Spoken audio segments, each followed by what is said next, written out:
যখন আল্লাহ পাক জান্নাত থেকে বের করে দিল শয়তানকে, শয়তান তখন আল্লাহর ইজ্জতের কসম খায়া বলে, সামনে দিয়ে যাব, পিছন দিয়ে যাব, ডাইনে দিয়ে যাব, বামে দিয়ে যাব, আদম সন্তান কি করে জান্নাতে আসে দেখে নিব। নাউজুবিল্লাহ। মুফাসসিরিন একরাম বলেন, শয়তান ডাইনে বামে সামনে পিছনের কথা কয় যায়, উপর আর নিচের কথা কিন্তু কয় নাই। উপরে দিয়ে যাব, নিচে দিয়ে যাব, এই কথা কিন্তু শয়তান বলে নাই। কারণ শয়তানের জানা আছে উপর দিয়ে আল্লাহর রহমত আছে। আমার বাপদাদা 14 গোষ্ঠীর ক্ষমতা নাই আল্লাহর রহমত বন্ধ করার। উপরে দিয়ে কার রহমত আসে? নিচের কথা কেন বলে নাই? নিচের দিকে অহংকারের কারণে তাকায় নাই, এই জন্য নিচের কথা কয় নাই। জোরে বলেন ঠিক কিনা? আল্লাহ শয়তানকে ডাক দিয়া কয়, ইবলিস আমার বান্দা বান্দীদেরকে গুনাহে লিপ্ত করবে, আমার বান্দাদেরকে সুদের কারবারে লিপ্ত করবে, প্রেমিকার পিছনে যুবকদেরকে লাগাই দিবে, হারাম খাইবে, জিনা করবে। আমার বান্দা তোর ধোঁকায় পড়ে জীবনটা নষ্ট করে দিবে। কিন্তু সাদেকপুর ইসলামী যুব সংঘের মাহফিলে আইসা, 3 দিন বিপি তাফসীর মাহফিলে আইসা, আমার বান্দা যদি আমার কাছে খালেস ভাবে আজকের আখিরি মুনাজাতে আমার কাছে তাওবা করতে পারে, আমার গোলাম যদি আমার কাছে কয় আল্লাহ বড় ভুল হয়ে গেছে, আমি সুদী কারবারে লিপ্ত ছিলাম, আমারে মাফ করে দাও, আর জীবনে সুদী কারবার করব না। আল্লাহর কসম হাত তুলতে দেরি হয়, খালেস তাওবা করতে দেরি হয়, তার জীবনের গুনাহগুলো মাফ করতে দেরি হয় না। আল্লাহ কয় 40 বছর পর্যন্ত এই ইবলিস যাকে তুমি গুনাহগার বানাইলা, যাকে তুমি নাফরমান বানাইলা, যাকে তুমি বেরোজাদার বানাইলা, বেনামাজি বানাইলা, যাকে তুমি বেপরদায় চালাইলা, ওই বেপরদা নারে যদি পর্দার আড়াল থেকে আজকের আখিরি মোনাজাতে যদি আমার কাছে তাওবা করে আর বলে মালিক বুঝতে পারি না এতদিন বেপরদায় চলছিলাম, আমার বুঝে আসে নাই, আমি শয়তানের ধোঁকায় পড়ে আমার সৌন্দর্যটা মেকআপ করে আরো 10টা যুবককে দেখাইছি, দেখায়া যুবকগুলোর আমি নষ্ট করছি। আজকে বুঝতে পারলাম আর জীবনে কোনোদিন বেপরদায় চলবো না, মেকআপ করে বাহিরে যাব না। আল্লাহ তুমি আমাকে মাফ করে দাও। আল্লাহর কসম তাওবা করতে দেরি হয়, আল্লাহ তাকে মাফ করতে দেরি হয় না। ইহা হাম সব মুসাফির है वही आखिर ठिकाना, यहाँ हम सब मुसाफिर हैं वही आखिर ठिकाना, कोई आगे रवाना है कोई पीछे रवाना। কবি বলেন চিরকাল থাকার জন্য দুনিয়াতে কেউ আমরা আসি নাই, দুনিয়া থাকার জায়গা নয় রে। বাপ দাদা ছিলেন, এখন কি আছেন না চলে গেছেন? বাবা নাই রে, দাদা নাই। এক সময় আমার আপনার বাপ দাদা বড় পাওয়ারফুল ছিল, এদের পাওয়ারে এদের দবদবায় কেউ মুখ খুলতো না। এখন কি আর এরা আছে না চলে গেছে? এখন তাদের জায়গায় আমি আর আপনি। একটা সময় আসবে যেই সময়ে আমরাও থাকবো না, আমাদের পোলা ভাই, আমাদের পরবর্তী প্রজন্মের যারা তারা আমাদের জায়গায় আসবে, এরাও থাকবে না, এদের পরবর্তী যারা তারা আসবে।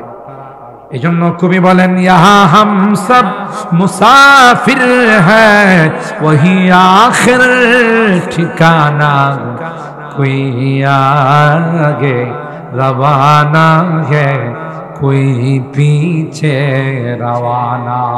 সুবহানাল্লাহ।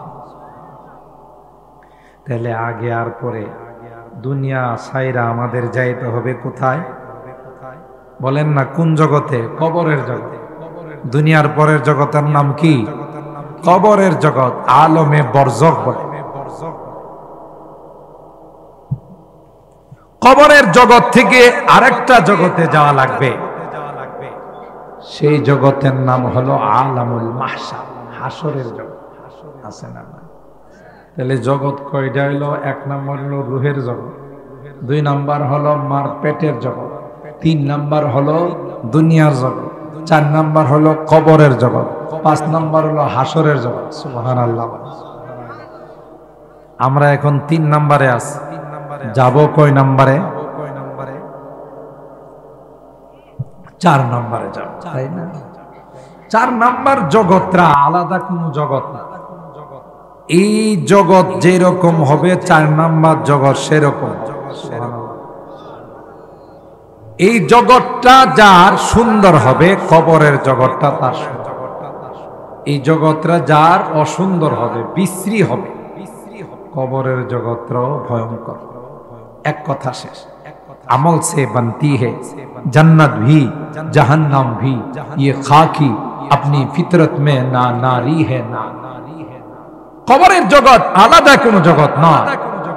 আপনার আমল যেরকম হবে কবরের জগৎ সেরকম হবে। ঠিক কিনা বলেন? দুনিয়ার জিন্দেগিটা নেককার জিন্দেগি হবে, দুনিয়ার জিন্দেগিটা আমলদার জিন্দেগি হবে, দুনিয়ার জিন্দেগিটা সুন্দর হবে, সুন্নতের রঙে রঙিন হবে। ও ভাই, ফেরেশতারা যখন রূহটা নেওয়ার জন্য আসবে, যেহেতু আপনি কারে খুশি করছেন? আল্লাহকে। কাকে? আল্লাহকে যেহেতু খুশি করছে, আল্লাহ আপনার উপর যেহেতু রাজি হয়ে গেছে, সুতরাং জান্নাতি ফেরেশতারা দলে দলে আসবে আপনার রূহটা নেওয়ার জন্য। জান্নাতি রেশমি রুমাল নিয়ে আসবে, আর আপনাকে বলবি আইয়াতুহান নাফসুল মুতমাইন্না ইরজিই ইলা রাব্বিকি রাদিয়াতাম মারদিয়া ফাদখুলি ফি ইবাদি ওয়াদখুলি জান্নাতি। সুবহানাল্লাহ। নামাজি, রোজাদার, দিনদার, পরহেজগার যারা হয়, তাদের রূহটা নেওয়ার জন্য জান্নাতি ফেরেশতারা রেশমি রুমাল নিয়ে মিশকে আম্বরের ঘ্রাণ নিয়ে আসবে। এসে বলবে, এ শান্তিদায়ক আত্মা, এ নেককার আত্মা, তোমার জন্য আসছি রে আমরা, একজন দুইজন নয়, লক্ষ লক্ষ ফেরেশতা তোমাকে ওয়েলকাম জানানোর জন্যে, তোমাকে স্বাগতম জানানোর জন্যে জান্নাতি রেশমি রুমাল নিয়ে তোমার কাছে আসলাম। দেখছেন কি নিয়ে আইছে? জান্নাতি রেশমি রুমাল। কারা? জান্নাতি ফেরেশতা। আয়েশা কি কয়? ইয়া আইয়াতুহান নাফসুল মুতমাইন্না, এ শান্তিদায়ক আত্মা, এ নেককার আত্মা, আসুন আসুন, স্বাগতম, আপনাকে ওয়েলকাম, আপনাকে সুস্বাগত। কেন? আপনি বড় নেককার ছিলেন, 5 ওয়াক্ত নামাজ জামাতের সাথে আদায় করছেন, রমজান মাসে রোজা রাখছেন, আল্লাহর হুকুমের বাহিরে কিছু করেন নাই, এজন্য আল্লাহ আপনার উপর রাজি, আপনিও আল্লাহর উপর রাজি। আচ্ছা বলুন তো দেখি, আল্লাহ যদি কাহার উপর রাজি হয়, হের কোনো সমস্যা আছে? কে রাজি? সুবহানাল্লাহ। আল্লাহ যার উপর রাজি হয়, যার কোন রকমের কোন সমস্যা নেই। আল্লাহ বলবেন ওয়ালাকুম ফিহা মা তাশতাহি আনফুসুকুম ওয়ালাকুম ফিহা মা তাদউন। এ বান্দা, তুমি যা চাবে তোমাকে তাই দাও। সুবহানাল্লাহ। তোমার আর কোনো কষ্ট হবে না। জান্নাত এমন জায়গা যেই জায়গাতে কষ্ট বলতে কিচ্ছু নাই। কোনো কষ্ট আছে না? জ্বর সর্দি লাগবো, পেটের সমস্যা হইব, পেট্রো বাংলায় গন্ডগোল শুরু হইব, কিচ্ছু নাই। কোনো বিপদ নাই, মুসিবত নাই, জ্বর সর্দি নাই, ঠান্ডা কাশি নাই, কোন রকমের কোনো অ্যাক্সিডেন্ট নাই, শুধু শান্তি আর শান্তি আর শান্তি। সুবহানাল্লাহ। এই জান্নাত কি আল্লাহ থাকবার জন্য বানাইছে? এই জান্নাত কি ফেরেশতাদের জন্য বানাইছে? এই জান্নাত কি জিন জাতির জন্য? মানব আর দানব দুই জাতির জন্য আল্লাহ এই জান্নাত বানাইছেন। সুবহানাল্লাহ। এই জান্নাতে যাওয়ার জন্য কিছু কাজের দরকার আছে না? জোরে কোন। এই কাজগুলো কি? নামাজ পড়া, রোজা রাখা, টাকা পয়সা হলে হজ করা, যাকাত দেওয়া, ঠিক না? আল্লাহর হুকুমগুলো মেনে চলা, নিষেধগুলো বর্জন, যেগুলো আল্লাহ না করছে এটি করা যাবে না, যেগুলো আল্লাহ করতে বলছেন সেগুলো করা। এটার নাম ওই জান্নাতে যাওয়ার পুঁজি। সুবহানাল্লাহ বলে। একেবারে সহজ জান্নাতে যাওয়া। আমরা এটারে কঠিন বানাই ফেলাইছি। আর ধোঁকাবাজ শয়তান তো আমাদের পিছনে আছে, আছে না?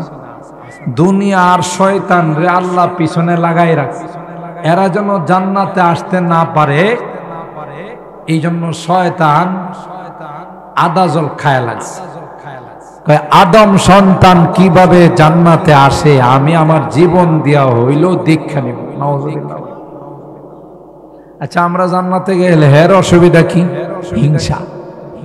কথা কয়, এটা হলো হিংসা। যে জান্নাতে আমি থাকতে পারলাম না, ওই জান্নাতে তোদের কেউ যাইতে দেব না, এরকমের হিংসা নাই?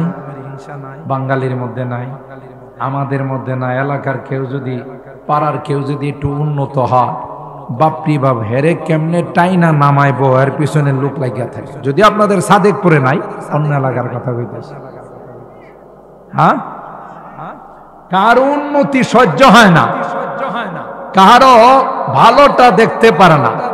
এই জাতীয় মনের অবস্থা যাদের হয়, এদের ভিতরে কি ঢুকছে? এদের ভিতরে কি ঢুকছে? হিংসা ঢুকছে। আর বাঙালির হিংসা একটু বেশি, শুধু সাদেকপুরে না, ওরা বাংলাদেশে বাঙালি যারা, তাদের একটু হিংসা বেশি। তার কারণ জানেন? বাঙালি মাছ খায়। বাঙালির নাম হইল মাছে ভাতে বাঙালি। কথা কয় না? আমরা, আমাদের প্রধান খাদ্য কি? মাছ। মাছে ভাতে বাঙালি। আর মাছের ভিতরে অন্য অন্য প্রাণীর চেয়ে হিংসা বেশি। কেমনে? দেখবেন বাজার থেকে বড় মাছটা কিনে আনলে, এটারে যখন আপনি কাটেন, ভিতরে ছোট ছোট মাছ পাওয়া যায় না। আপনারা মনে পাইছেন না জীবন? শৈল মাছ কাটেন, এটার ভিতরে দেখা যায় ছোট ছোট মাছ, পুঁটি মাছ। বোয়াল মাছ কাটেন, এর ভিতরে দেখবেন ছোট ছোট মাছ। আসেনি? আর না জানলে মহিলারা জিজ্ঞাসা করেন, আপনি তো আর মাছ কাটেন না, এরা কাটে। পাওয়া যায় না? যায় না? ছোট ছোট মাছ পাওয়া যায়। আচ্ছা, হের পেটে মাছ পাওয়া গেল কি লাগে? তুইও মাছ, হেও মাছ। কথা না? হিংসা। হে যখন নদীতে পুকুরে বসবাস করে, এর সামনে দিয়া ছোট মাছ গেলে, ওই রে বেয়াদব, তুই আমার সামনে দিয়ে গেলে কি লাগে? তুই জিনিস না আমি কত বড় নেতা? কথা কয় না? তুই জানিস না আমি কত বড় নেতা? আমার সামনে দিয়ে গেছস, বেয়াদব, গপ খায় ফেলা। ঠিক না? এটা হিংসা না? তোর সামনে দিয়ে গেছে দিকে তুই খায় ফেলাইবে, অথচ তোর জাতি ভাই। তুই যেমন মাছ, হেও কি জাতি ভাই একজন আরেকজনে খায়। হেজি তো খায় ফেলাইছে, বোঝা গেল কি কাম করছে, কি কাজ করছে? হিংসা। এই মাছ আমরা খাই না? খাই না? তো মাছ যেহেতু খাই, মাছের একটা প্রভাব আমাদের উপর আসে না? না। এই জন্য আমাদের মধ্যে হিংসা বেশি। আপনারা আবার রাগ করতেছেন নি? যে মৌলবীরা দাওয়াত দেয় নিয়ে এলাম আমরা, হাত দেওয়া আমরাই দিব, মৌলবীরা আমাদের বিরুদ্ধে ওয়াজ করে। রাগ করেন না, বাস্তবতা তাই। যে যেটা খায় তার একটা প্রভাব তার ভিতরে থাকে, ঠিক না? ইন্ডিয়াওয়ালারা মহিষ খায়, কি খায়? বইস আর কি, বইস কি খায়? মহিষ খায়। আর দেখবেন মহিষের স্বভাব কি, পরিষ্কার পানিতে কোনোদিন নামে না, কাদা পানি গোলা পানিতে নামে বেশি। পরিষ্কার পানিতে মাইরেও ঢুকাইতে পারবেন না, কারণ এর কাছে কাদা পানিটা বেশি ভালো। পেক কাদা যে পানিতে আছে এটাতে যে হুদা নামে না, গড়াগড়ি করে, ঠিক নি? আর এই মহিষ ইন্ডিয়াওয়ালারা খায়। পৃথিবীর মধ্যে সবচাইতে খাডার জাতি হলো ইন্ডিয়াওয়ালা। আমরা আন্তর্জাতিক খাডাসও কইতে পারি, যে এর লাগে মহিষের মধ্যে, যেহেতু মহিষের মধ্যে নোংরামি আছে, এই নোংরামি দেহেদের গায়ে গেছে। এরা যখন সকালবেলা হয়, আমরা যখন দেওবন্দে যাই, হাওড়া স্টেশন থেকে ট্রেনে উঠছি, ট্রেন চলতে চলতে রাত 2 দিন লাগছে, এক রাত একদিন। তো সকালবেলা যখন হইছে, আল্লাহর দেওয়ার দিন আইছে, আমরা একটু চতুর্দিকে চোখ খুইলা তাকাইছি, ইয়া তাকায়া দেখি পুরা রেল লাইনের নিচে লক্ষ লক্ষ টয়লেট। বুঝছেননি? বদনার লইয়া গিয়া নিচে বয়ে গেছে, বুঝছেন? লক্ষ লক্ষ টয়লেট। এখন যে একটু বাইরের দিকে তাকামো, এর তো অফিস আদালত সব খোলা, তাকানোর কোনো সুযোগ আছে? এখন বাধ্য হইয়া আমরা নিচের দিকে তাকায় বয়ে রয়েছে। আবার হেরা যারা কাম সারতেছে, ওরা কিন্তু আবার মাথাটা নিচের দিকে দিয়া রাখছে। এদের কত হইলো লজ্জা শরমে, আমরা মাথা নিচের দিকে দিয়া রয়েছি। তুই চাইলে কি লেগি, কথা কয় না, ঠিক কিনা? খাডার জাত মানুষ কি এখন আর এই যুগ আছে রাস্তাঘাটে টয়লেট করার? বোঝা গেল খাডার জাত। আমরা যখন যাই, কলকাতায় গিয়ে একটা হোটেলে ঢুকলাম, পেটের ক্ষুধায় আর বাঁচতেছি। যে কয়জন আমরা গেছিলাম, 10-15 জন, কেউ হোটেলে ঢুকা খাইতে পারি না। এমন দুর্গন্ধ, নারী বুড়ি বাইরে আইতেছে, খামু কি? পরে গেলাম যে আল্লাহ মাফ করো, বেটারে বিল টিল দিয়া যে বাবারে তোমার খানা তুমি রাখো, এই খানা আমাদের পেট্রো বাংলায় গেলে সব লয়া বেরিব, কথা কয় না। পরে এক মার্কাজ মসজিদে গিয়া সবজি দিয়া, মসজিদের যারা ছিল মুসলমান, এরা সবজি টবজি ডিম দিয়া খাওয়াইছে, হেঁটেই মজা লাগছে। এত দুর্গন্ধ, কখনো যদি জানি দুর্গন্ধ পাবে কি লেগে এত খাডাস, খাই কি? বুঝেননি এখন? না আমার কথা বুঝতেছেন না? ইউরোপ কান্ট্রিতে, ইউরোপ যে কান্ট্রিটা আছে, এরা খায় শুকর, খিনজির। শুকর চিনেন? শুকরের পাল দেখছিনি কোনো সময়? যারা মেতর টেতর আছে, এরা শুকরের পাল।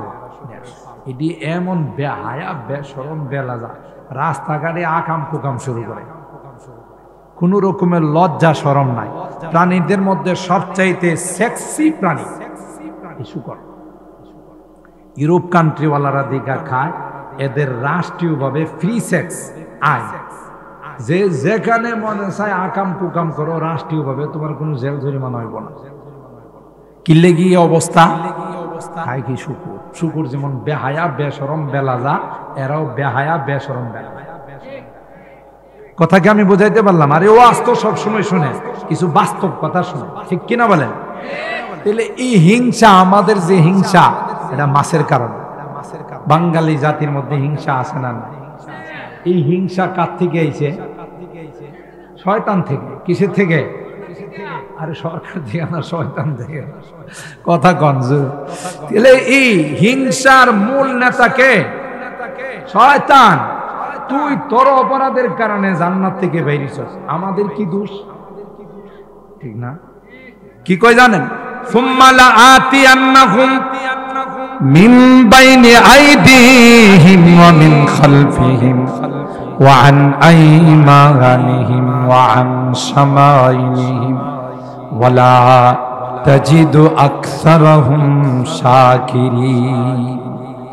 যখন আল্লাহ পাক জান্নাত থেকে বের করে দিল শয়তানকে, শয়তান তখন আল্লাহর ইজ্জতের কসম খায়া বলে, সামনে দিয়ে যাব, পিছন দিয়ে যাব, ডাইনে দিয়ে যাব, বামে দিয়ে যাব, আদম সন্তান কি করে জান্নাতে আসে দেখে নিব। নাউজুবিল্লাহ বলে।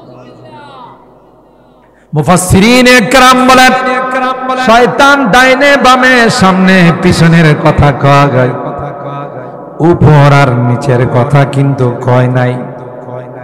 উপরে দিয়ে যাব নিচে দিয়ে যাব এই কথা কিন্তু শয়তান বলে নাই।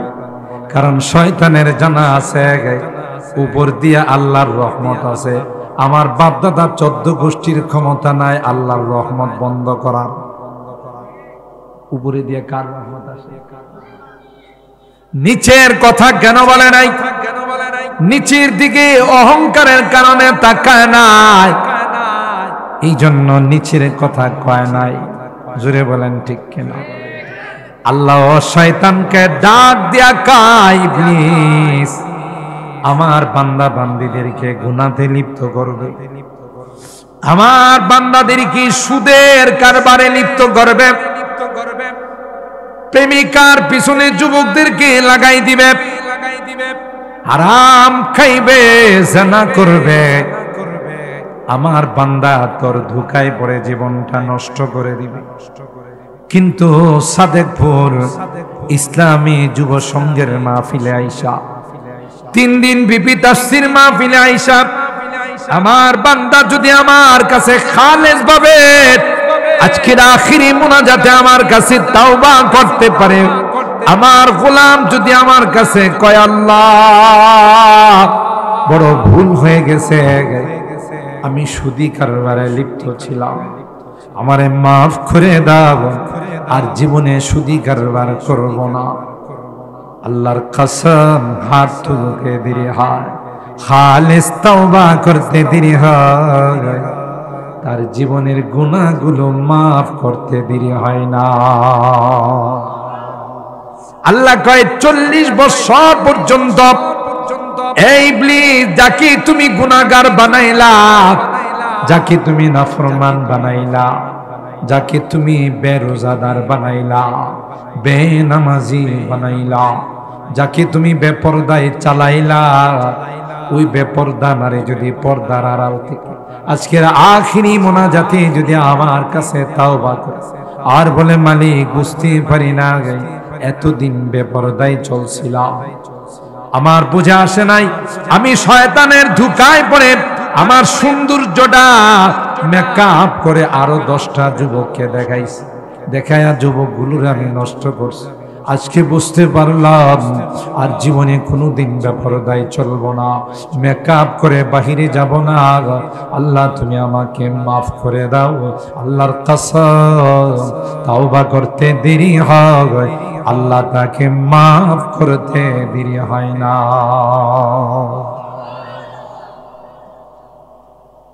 এই জন্য শয়তানে উপরের কথা কয় না, ঠিক কিনা বলেন? ঠিক কিনা বলেন? কোরআনে কারীমে আল্লাহ বলেন পৃথিবীর মধ্যে সবচেয়ে জঘন্যতম গুনাহ হলো 2টা। কয়টা? একটা গুনাহ হলো সুদী কারবার, আর একটা হলো আলেম ওলামাদের সাথে দুশমনি রাখা। এরকমের লোক বাংলাদেশে আছে। আলেম ওলামাদেরকে দেখলে টিপ্পুনি মারে, মস্কারা কইরা কয় কে এই যে কাঠমোল্লা যা, আগে কইতো এখন আর কাঠমোল্লা কয় না, এখন জঙ্গিবাদ কয়, সন্ত্রাস কয়, টেররিজম কয়, আর কাঠমোল্লা কইলে তো ভালো আছে। কাঠমোল্লা তার অর্থ হইল দুনিয়ার সম্পর্ক কাইটা মূলের সাথে সম্পর্ক করছে, তার নাম হইল কাঠমোল্লা। ভালো না? প্রমোশন হয়ে যা। আর এটা কয় না, কাট আগে কইতো কাঠমোল্লা, বুঝেন নাই? কইতো তো আসলে মস্কারা কইরা, কিন্তু এটার মর্যাদা যেমন একদল আছে না যারা নিজেদেরকে সুন্নি কয়, আছে না? নাই, আছে। এরা নিজেদেরকে সুন্নি কয়, আর জামিয়া ইউনুসের হুজুররা আমরা যারা আমরা কই ওয়াহাবি। আপনাদের এদিকে মনে নাই? হ্যাঁ, ও আলেম ওলামাদেরকে যারা সুন্নত ওয়ালা হেদেরকে কয় ওয়াহাবি, আর হেদের গায়ে বোম মারলেও কোনো সুন্নত বেরিব না, হের নাম হইল সুন্নি। উল্টা হয়ে গেছে, যে ফলে রসে ভর্তি এটার নাম হইল আনারস। কথা কয় না? আনারস কাটতে গেলে রস টপকায় টপকায় পড়ে, এটার নাম রাখছি কি ঠিক না? যে ফলে দানা ভর্তি, এটার নাম বেদানা। কথা পায় না, এটার ভিতরে দানা আছে না নাই? নাম রাখছি কি? বেদানা। রাজা নাই, রানী নাই, এটার নাম হলো রাজশাহী। ওখানে গিয়ে দেখবেন রাজাও নাই, রানীও নাই, এটার নাম কি? আর যেই জায়গা থেকে মানুষে বাসে ট্রাকে ভর্তি যে স্টেশন, এটার নাম হইল মহাখালী। অথচ পাও ফালান জানা এনে মানুষের জন্য, বাসের জন্য, গাড়ির জন্য, এটার নাম রাখছি কি? মহাখালী। এটা বলে একবারে খালি। আর যেই জায়গা মনে করেন বহু আগে থেকে আছে, এটার নাম রাখছে নোয়াখালী। এটা আসলে অনেক পুরাতন খালি। কথা কয় বুঝা গেল? এইগুলো সব উল্টা পাল্টা কথা বলে। আমরা যারা সুন্নতের পাবন্দি করি, মাথা থেকে পা পর্যন্ত শুধু সুন্নত আর সুন্নত, আর সারা বছর নবীর আলোচনা করি, সারা বছর নবীর উপরে দরুদ পড়ি, ঠিক না? আমরা কই ওয়াহাবি, আর এরা হইল সুন্নি। অথচ এরা 12 রবিউল আউয়াল ছাড়া আর কোনোদিন এদের স্লোগানও শোনা যায়। রাগ করতেছে এরা। হুদা 12 রবিউল আউয়াল আসলে এমন ঠেলা দেয়, কথা কয় রাস্তাতে বাইরিয়া যে কি যে স্লোগান, সকলের ঈদ, ঈদে মিলাদুন্নবীর ঈদ, কথা কয় না? তাইলে উল্টা হয়ে গেল না? আচ্ছা, আমরা যে ওয়াহাবি কয়, এদের ভাষায় এরা গালি দেয়, আসলে এটা প্রমোশন হয়ে গেছে। ওয়াহাব আল্লাহর একটি সিফাতি নাম, যে বাচ্চারা যে 99টার নাম মুখস্থ করে না, এর মধ্যে একটা নাম কি আছে? ওয়াহাব। ওয়াহাবকে, আর তার দিকে যদি কারো সম্পর্ক করা হয়, তাহলে কি হলো? যে এর সম্পর্ক হলো আল্লাহর সাথে, ওয়াহাবের সাথে। তো আমরা যে ওয়াহাবি কয়, এরাও বুঝে যে আসল সম্পর্ক তো আল্লাহর সাথে হেরার, কথা কয়। এই জন্য আমরা কি কয়? তো আসলে তো কথাটা সুন্দর, যে দেখেন আমরা আপনারা যাই কই, কাফের কই আর কিছু কই, আমরা বুঝি যে আসল সম্পর্ক থাকলে আপনাদের ওয়াহাবের সাথে, আল্লাহর সাথে। এই জন্য এটা হলো ইয়াএনএসপতি ওয়াহাবি, আপনারাই আসল আল্লাহওয়ালা, কথা কয় না। আর যদি এটা উর্দু ভাষা কন, কি আমার গরম প্যান্ট আনছে না? আর যদি উর্দু ভাষায় কন ওয়াহাবি, ইয়াহাবি, বুঝেন নাই? উর্দুতে কয় ইয়াহাবি, ওয়াহাবি, মানে এরা দুনিয়া তো সফল, পরকালেও সফল, কথা কয়। ওয়াহাবি মানে কি?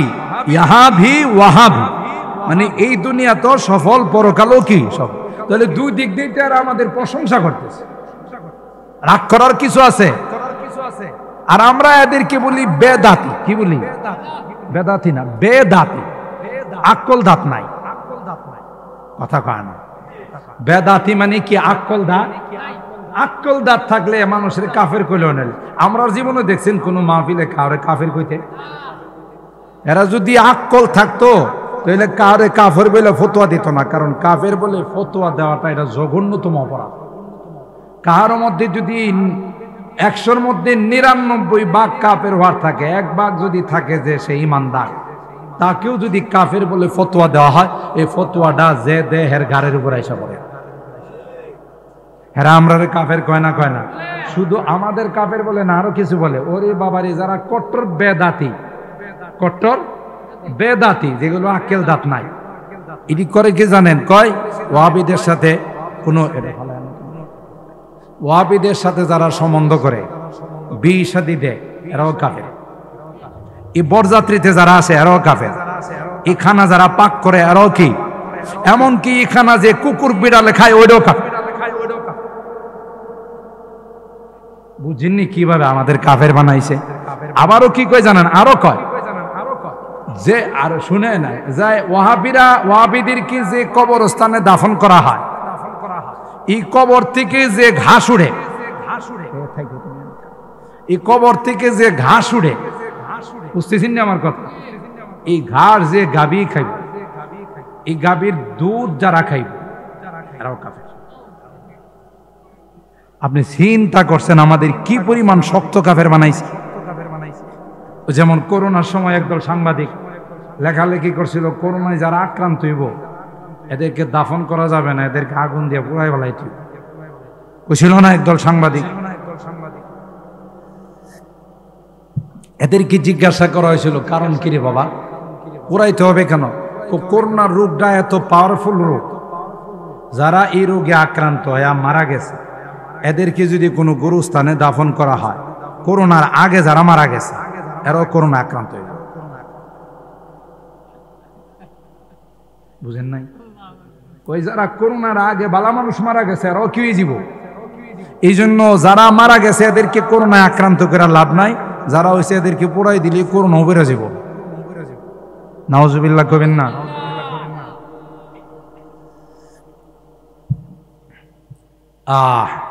তাইলে কি বুঝলেন?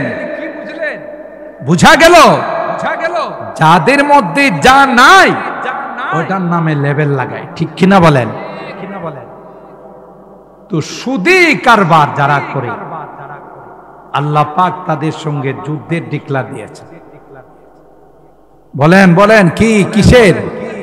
আমি যে আয়াত দুইখানা তিলাওয়াত করছি সূরা আল বাকারা আয়াত নাম্বার 278 এবং 79, দুইটা আয়াত। এই আয়াতের শুধু অর্থটা কই, এবারে করবেন না না করবেন পরে সিদ্ধান্ত নিন। আল্লাহ বলেন ইয়া আইয়ুহাল্লাযীনা আমানু, হে ঈমানদারগণ, ইত্তাকুল্লাহ, তোমরা আল্লাহকে ভয় করো, ওয়াযারু মা বাকিয়া মিনার রিবা, যদি আগে কোনো সুদী কারবার করে থাকো দ্রুত এই সুদী কারবার বর্জন করো, বাদ দাও, আজ থেকে তাওবা করো। যদি তুমি ঈমানদার দাবি করো, ভালো করে শুনেন, এদিকে আমার কথা না কোরআনের কথা। আমি যে অনুবাদরা করছি আমার কথার অনুবাদ করছি না কোরআনের আয়াতের। আয়াত নাম্বার কত? 278। বাড়িতে সবারই বাংলা কোরআন শরীফ আছে, দেখেন বলবি কি মিছা কথা কইছে না হাসা কথা কইছে, কথা কয় না। এরপরে পরের আয়াতে কি করে দেখেন, 279 নম্বর আয়াতে, ফাইল্লাম তাফআলু, আমি যে তোমাদের বললাম সুদী কারবার ছাড়তে বর্জন করতে, আমার কথা যদি তোমরা না মানো, বুঝছেন, তাহলে আর কিছু করার নাই। রেডিও 1 2 3 রেডিও, আমি আর আমার নবী তোমাদের সাথে একদিকে যুদ্ধ করবা আর তোমরা আরেকদিকে আমাদের সাথে যুদ্ধ করবা। আর আস্তে নাউজুবিল্লাহ কম, সাদেকপুরের মানুষ বুঝো আজকে দুপুরে কেউ খায় না, একটু জোরে বলেন। ফাইল্লাম তাফআলু ফাযানু বিহারবিম মিনাল্লাহি ওয়া রাসূলি, যদি তা না করো, আমার কথা মতো যদি তোমরা সুদী কারবার বর্জন না করো, তাইলে আল্লাহ এবং আল্লাহর নবীর সঙ্গে যুদ্ধ করতে রেডি হয়ে যাও। এই কলটা দিছে কেন? কলটা সব তাড়াতাড়ি তাড়াতাড়ি, তো নাকে লাগে ধোয়া, সমস্যা, একবারে নিচে চলে। যদি আমার কথা না মানো, আমার নবীর কথা, যদি আমার কথা না মানো, আমি এবং আমার নবীর সঙ্গে যুদ্ধের জন্য রেডি হয়ে যাও। নাউজুবিল্লাহ, জোরে বলেন। কোন বাপের বেটার ক্ষমতা আছে আল্লাহর সঙ্গে যুদ্ধ করা? আছে? আল্লাহর নবীর সঙ্গে যুদ্ধ করার ক্ষমতা আছে কারো নাই।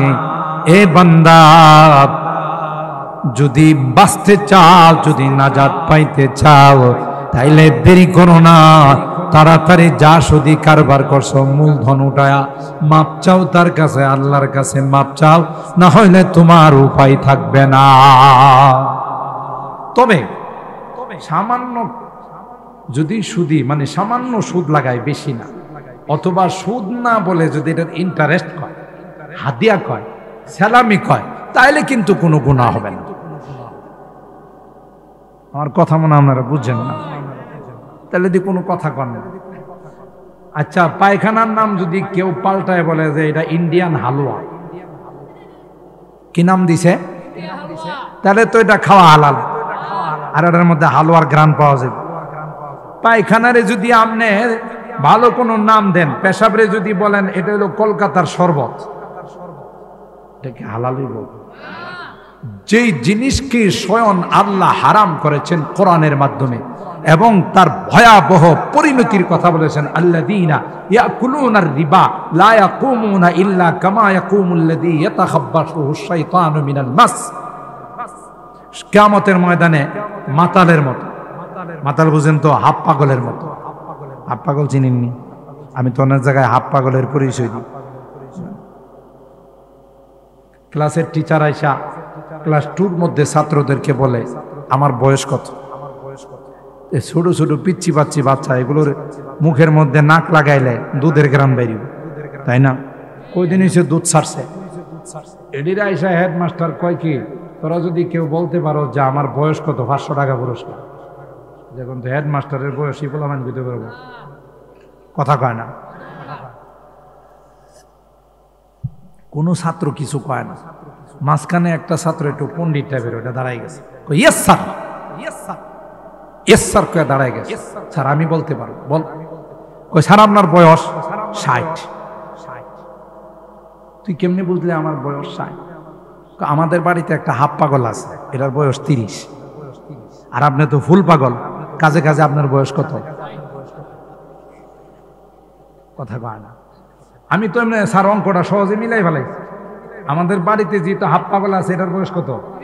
আর আপনি তো ফুল, মানে 30-এ 2 দিয়া গুণন দিলে কত হয়?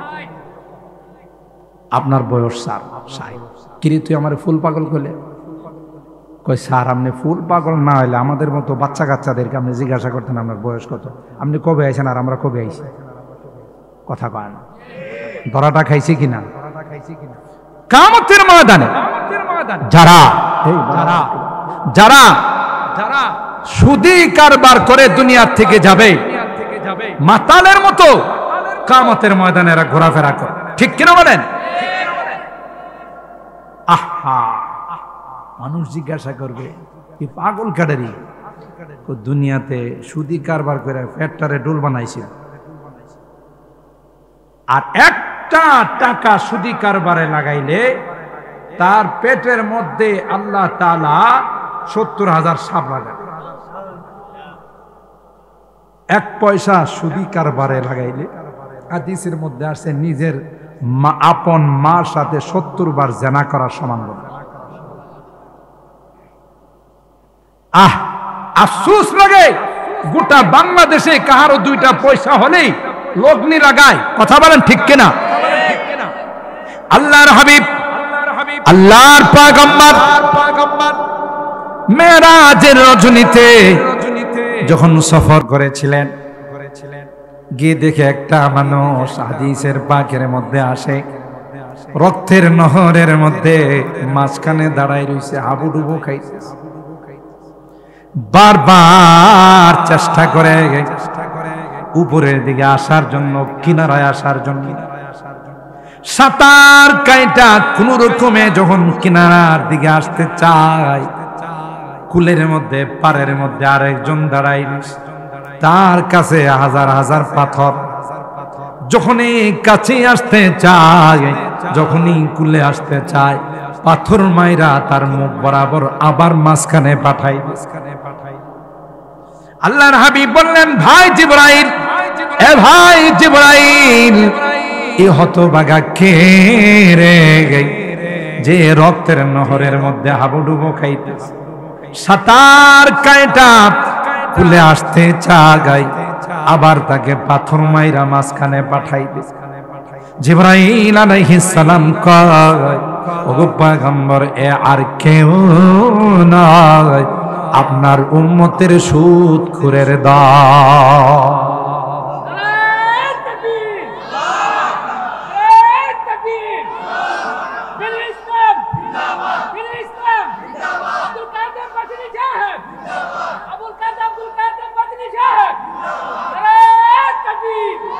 সুদখোরের দল, সুদখোরের দল সারাটা জীবন সুদী কারবার করছে,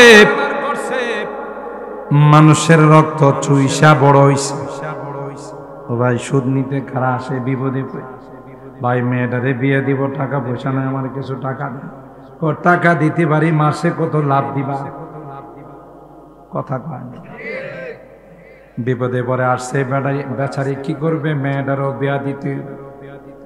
দেন ভাই 50,000 টাকা দেন। কই 50,000 টাকার মাসে লাভ আসবে কিন্তু 10,000 20,000 পারবানি? বলে কি করবো, বিপদে পড়ছি, দেন। তাইলে কি করলো, গরিব মানুষের রক্ত চুষে সে বড় লোক হইছে। গরিব মানুষের রক্ত চুষে তুমি বড় হয় না, তুমি বড় হয় না। এই জন্য আল্লাহ তোমার শাস্তি দিবে, রক্তের নদীর মধ্যে তোমাকে হাবুডুবু খাওয়াবে, বলবে তুই রক্ত খায় বড় হইছ। এখন মজাটা বুঝ রে, কেমন মজা লাগে রক্ত যে মানুষের চুষলি। আল্লাহ ডাক দেয়া কয় না না, শুধু তাই না, যাদের টাকা পয়সা তুমি খাইলা, যতক্ষণ পর্যন্ত তাদের কাছে মাপ না চাইবা, ততক্ষণ পর্যন্ত আমার আদালতে তার কোনো বিচার না। তুমি আঙ্গুল ফুলে কলা গাছ হইতে চাও, অল্প দিনে বড় লোক হইতে চাও, শুধু কারবার কইরা। খবর আছে, কথা বলেন ঠিক কিনা? আপনি চিন্তা করতে পারেন, একটা দিরহামুন ওয়াহিদুন, একটা টাকা সুদি কারবারে লাগানো নিজের মার সাথে 70 বার জিনা করা। বুতুনুহুম কাল বুয়ুত, তাদের পেটটা হবে বাড়ির মতো, একটা ঘরের মতো, তার মধ্যে দূরের থেকে দেখবে সাপ কিলবিল কিলবিল করতেছে, কামড়াইতেছে। নাউজুবিল্লাহ কইবেন না? এটার নাম হলো দুনিয়া। হারালে হারামে ধোকায় ব্যবসা বাণিজ্য যারা করে, অনেকে আছে, সবাই মিছা কথা কয়ে কয়ে ব্যবসা করে, সবাই না কিন্তু অনেকে আছে। আপনি যখন কিনতে যাবেন, ভাই এটা নিবেন, আপনি বলা হয় আচ্ছা, আপনি দিনদার মানুষ, আপনি নামাজি মানুষ, আপনার সাথে বেশি কথা কয়ে লাভ নেই, এটা আমার কিনা আছে 400, আপনি কত দিবেন, দোকান ভাড়া আছে, কর্মচারী। আপনি বাধ্য হয়ে কইবেন যে ভাই তাহলে 450 টাকা রাখো, তোমার তো খরচ আছে। আচ্ছা দেন, আপনি নামাজি মানুষ। হে আসলে মিথ্যুক, কিনছি 200 টাকা দিয়ে। এরকমের ব্যবসায়ী তো বাংলাদেশে নাই, থাকলেও ব্রাহ্মণবাড়িয়া নাই। তরিকাটা কইছি মিছা কথাটা কইবার লাগি। তুই ব্যবসা কর, ব্যবসা করতে তো নিষেধ নাই। ভাই আমার 400 টাকা হইলে আমি বিক্রি করতে পারবো, কত দিয়ে কিনছি এটা আপনার জানার দরকার নাই, আমারও তো হইলে লাভ হইব। কথা কোন ঠিক না? তুই কিনলে গিয়ে মিথ্যা কথাটা কইতে গেলে, কিনলে গিয়ে কসমটা খাইছ যে ভাই আমার কিনাই 400 টাকা, আপনি কত দিন, উদা মিছা কথা। 2 নাম্বার মালটা দিয়ে আপনার কই যে ভাই একবারে 1 নাম্বার মাল, বাজার সেরা মালটা দিছি, আসলে 2 নাম্বার দাম নিছে। কত নাম্বারের? আপনি দেখবেন ফল টল কিনতে যাইবেন, আপনি যদি বিশ্বাস করে কোন ভাতিজা তোমার আমি খুব বিশ্বাস করি, আমি আর ধরুম না, তুমি একটু বাচ্চা শুন না, আমার 2 কেজি ফল দাও। হ্যাঁ মেমন বাসা বাসবো, যত ফসা আছে সব দিয়ে দিব, কথা কয় না। তাহলে কি অবস্থা দেখেন, উপরে ভালা ভালা ফল রাখে, নিচে ফসাগুলো রাখে। এমন বিশ্বস্ত কাউকে পাইলি কি করে, ঠিক না বে ঠিক?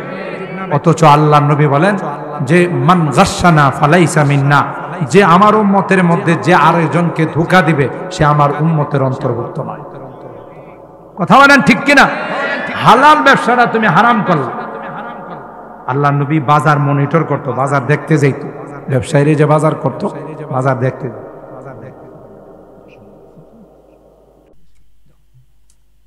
বাজার মনিটর করতো, বাজার দেখতে যাই। বাজারে গিয়া দেখে গম লই আইছে একজন সাহাবী। তো আল্লাহ নবীর সাহাবীকে আল্লাহ নবী জিজ্ঞাসা করেন, তোমার গম তো উপরে যেমন নিচে তো এরকম। জি হুজুর। আচ্ছা দেখি, ভিতরে হাত দিয়া দেখি, ভিতরে ভিজা গম। সুবহানাল্লাহ কইবেন না? আল্লাহ নবী ভিজা গম, ওটা কিও গম দি ভিজা, উপরে দিয়ে দেখলাম শুকনা। হুজুর বৃষ্টি আসছিল তো এই জন্য নিচের গমটি ভিজে গেছে। আল্লাহ নবী কো বৃষ্টি এত শিক্ষিত, উপরে পড়ে নাই, নিচে যায় পড়ছে। হাদিসের কথা, তোমার বৃষ্টি তো অনেক শিক্ষিত, এটা উপর দিয়ে ভিজাই নাই, কোন দিয়ে ভিজাইছে? কামিয়াই ফাইজলামি করো না, উপরে শুকনা ডিরাইখা নিচে ভিজারি দিছো মানুষকে, কাস্টমারের ধোকা দিবার লাইগা। সুবহানাল্লাহ জোরে বলেন। এরপর আল্লাহ নবী বলেন মান গাশশানা ফালাইসা মিন্না, যে আমার উম্মতকে ধোঁকা দিবে সে উম্মতের অন্তর্ভুক্ত নয়। কথা বলেন ঠিক কিনা? শুধু নামাজ পড়লেই জান্নাতে যাওয়া যাবে না, শুধু রোজা রাখলেই জান্নাতে যাওয়া যাবে না। নিজের লেনদেন, চাল চলন, উঠা বসা সব ইসলাম মোতাবেক হইতে হবে। হালাল হারামে মিলাইলে জান্নাতে যাওয়া যাবে না। শুধু ইসলাম, শুধু নামাজ রোজার নাম নয়, গোটা জিন্দেগিটা আপনাকে ইসলাম মোতাবেক চালাইতে হবে। বাহিরে যাইবেন সব নামাজ রোজা খাইয়া দিব, ঠিক না বেঠিক? আপনি 5 ওয়াক্ত নামাজ পড়েন জামাতের সাথে, তারাবি পড়েন, তাহাজ্জুদ পড়েন, কিন্তু আপনার হাত পাও কন্ট্রোলে না। কিছু হইলে কথার আগে থাপ্পড় লাগানো। এরকমের মাতবর এলাকাতে আছে না নাই? এরকমের নেতা খেতা আছে না নাই? হেজা এলাকার নেতা, এটা তো বুঝান লাগবো। এই জন্য রিক্সাওয়ালা, অটোওয়ালা, লেবার, মুনি এরা কোনো কথা বলে একবারে থাপ্পড় দেওয়া দাঁত ফলাই, তোমাকে থাপ্পড়ি মেরা দে, লাথি মাইরা দে, আছে না নাই? এবারে গরিব মানুষ, আপনার নামে কারো কাছে বিচার দেওয়া লাভ নাই। বুঝে না, ও সর্দার বেড়া, আমরা তার বিচার করতে পারবো না। এবারে প্রভাবশালী, তার বিচার করতে পারবো না, তখন বিচারটা কার কাছে দিব? জোরে কান, ইত্তাকি দাওয়াতাল মাজলুম ওয়া ইন্নাহু লাইসা বাইনাহু ওয়া বাইনাল্লাহি হিজাব। আল্লাহর পয়গম্বর কয়, মাজলুম ব্যক্তির বদদুয়া থেকে বাঁচো। তুমি যত বড় পাওয়ারফুল হও না কেন, তুমি যত বড় শক্তিশালী হও না কেন, কার উপর যদি জুলুম করো রে, তোমার সব পাওয়ার মুহূর্তের মধ্যে, 45 মিনিটের মধ্যে সব পাওয়ার নষ্ট হয়ে যাবে। কথা বুঝছেননি? তুমি পাওয়ারফুল ছিলা, গোটা রাষ্ট্র চালাইছো, যার উপর ইচ্ছা তার উপর জুলুম করছো, অন্যায় করছো। একটা সময় আসছে, আল্লাহ যখন ধৈরা বালাইছে, 45 মিনিট সময় বাংলাদেশে থাকার সুযোগ পাও নাই। ধরছে কে? তাও কোনো বড় মানুষ নাই, স্কুলের পোলাপাইন, কথা কয় না, ছোট ছোট পোলাপাইন এমন ভাবে ছুটছে, তোমার তো হায়াত আছে, যদি 45 মিনিট দেরি করতা তাহলে গোশতগুলো খুললা ফেলাইতো। কথা কয় না, কারণ পরিণতি একটাই, সেটা হলো জুলুম করছো। জুলুমকারীকে আল্লাহ কোনোদিন পছন্দ করে না। সুতরাং কাহারো গায়ে হাত দিছ, কাহাকে মারছো, কাহকে গালি দিছ, কার উপর অকথ্য নির্যাতন করছো, দুনিয়ায় বিচার দেয় না। আর এখন তো বিচার দিলেও কোনো লাভ নাই। আপনাদের সাদুকপুরের খবর আমি জানি না, গোটা বাংলাদেশে যেখানে যায় এখন আর কোথাও কোনো নেই বিচার নাই। কথা কয় না। দরবার সালিশে বসলে বড় সর্দারকে যদি কিছু রাত্রের বেলায় সুরমা কালারের কিছু নোট যদি পকেটে ঢুকানো যায়, সবুজ কালারের কিছু নোট যদি দেওয়া যায়, ওই টেনশন করিস না, কালকে দেখবে আমার আওয়াজই ভিন্ন। কথা কয় না। হক রে না হক বানায়, না হককে হক বানায়, ঠিক কিনা বলেন? এই জুলুম চলে গেছে, এই জন্য জুলুম করা যাবে না, একদিন না একদিন বিচার হবে না, হবে না। যেই ব্যক্তি আল্লাহর কাছে বিচার দিয়েছে, আল্লাহ পাক তাকে বলবেন, আল্লাহর আদালতে যাওয়ার পর তোমাকে গায়ে হাত দিয়েছে, কটু কথা বলছে, তোমার উপর শক্ত আচরণ করছে, আজকে তুমি তোমার প্রতিশোধ নিয়ে নাও। সুবহানাল্লাহ। তার জীবনের নামাজের সবগুলো নিয়ে নাও, তার জীবনের রোজার সবগুলো নিয়ে নাও, তার জীবনের হজের সবগুলো নিয়ে নাও, তার জীবনের দান খায়রাতের সবগুলো নিয়ে নাও। এভাবে সবাই নিয়ে যাবে, হকদারের হকের লাইন শেষ হবে না। বলবে আল্লাহ আমি তো পাই নাই, বলবে তোমার জীবনের গুনাহগুলো নাদানের ঘাড়ের মধ্যে চাপাই দাও।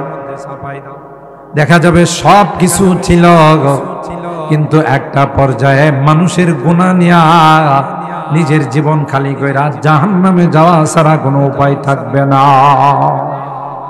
হাদিসের কথা, জিন্দেগিটা এত সহজ না, ও ভাই, আজ নয় কাল মৃত্যুর সাথে দেখা হবে না, হবে না।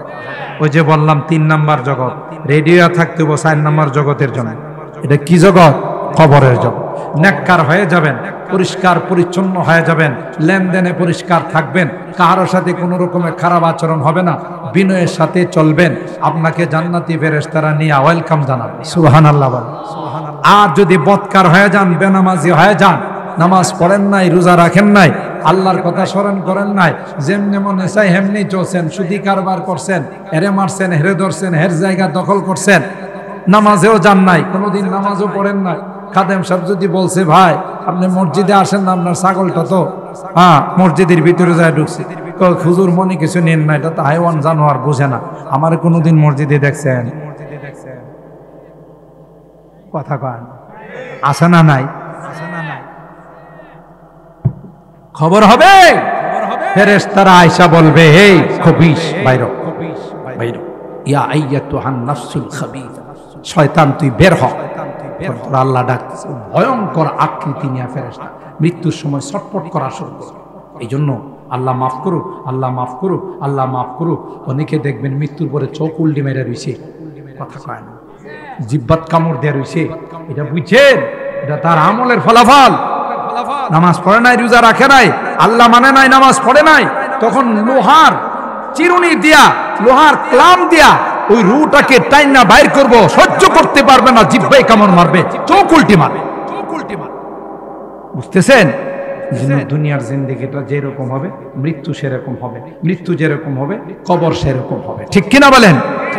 আর দুনিয়ার জিন্দেগিটা যদি খারাপ হয় উপায় থাকবে না। জন্য মুহতারাম হাজিরিন, আমি কোনো লম্বা ভূমিকা ছাড়াই সরাসরি আমার এই আয়াতের উপরে এই যে দুইটা আয়াত, একটা হলো খবরের জগতের আয়াত কিছু তিলাওয়াত করছি, আর সুদি কারবারের উপরে কিছু আয়াত তিলাওয়াত করছি। আল্লাহর রাস্তায়, আল্লাহর রাস্তায় এখনো সময় আছে। আল্লাহ কোরআনে বলতেছেন এখনো সময় আছে, তাড়াতাড়ি সুদি কারবার বর্জন করো, তাড়াতাড়ি সুদের থেকে ফিরে আসো, না হয় তোমার না শুধু তোমার বংশ পর্যন্ত নিবাত হয়ে যাবে, ঠিক কিনা বলেন?